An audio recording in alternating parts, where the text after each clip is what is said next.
Et dire que Ibai a ouvert sa gueule grand comme ça pour se faire 3-0 comme une merde.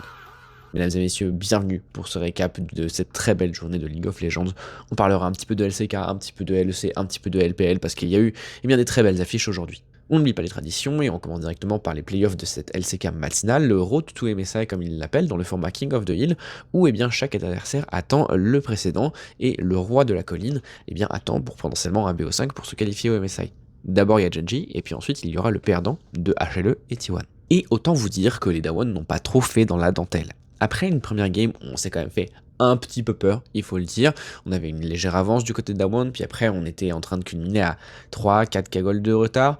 On fait un petit fight un petit peu trollesque du côté de Casting qui fait une TP au milieu de 4 joueurs qui se fait accueillir par les Damwon, alors que du coup on avait quand même une belle avance pour les bros.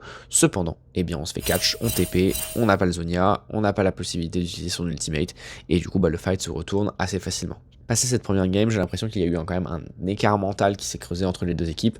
Les Damwon ont explosé la game numéro 2 et la game numéro 3, malgré l'arrivée de Loki à la midlane en game numéro 3 qui a pris la place de Roamer, mais ça n'a pas changé grand chose. Du côté de la LPL, on a eu le droit à un très beau BO de la part des BLG. Pour petit rappel, du côté des BLG, on était à un top 1 assez large lors de la saison régulière du côté de la LPL, mais on s'était fait surprendre dès l'entrée en playoff par les Team W qui font pour l'instant une run assez zinzin. Pour les BLG, on est dans une run loser bracket et il faut le dire, globalement, on fait pas dans la dentelle. 3-0 face à EDG, et là un 3-1 très net face à JDG, qui on le rappelle était leur signe numéro 2 du côté du First End, qu'ils avaient dressé tout le winter, et là ça a continué d'être leur petit en réalité. On a eu le droit quand même à quelques pics exotiques avec un On qui est passé sur un Skarner support, on a également du côté de Shun une Nidalee dans la jungle.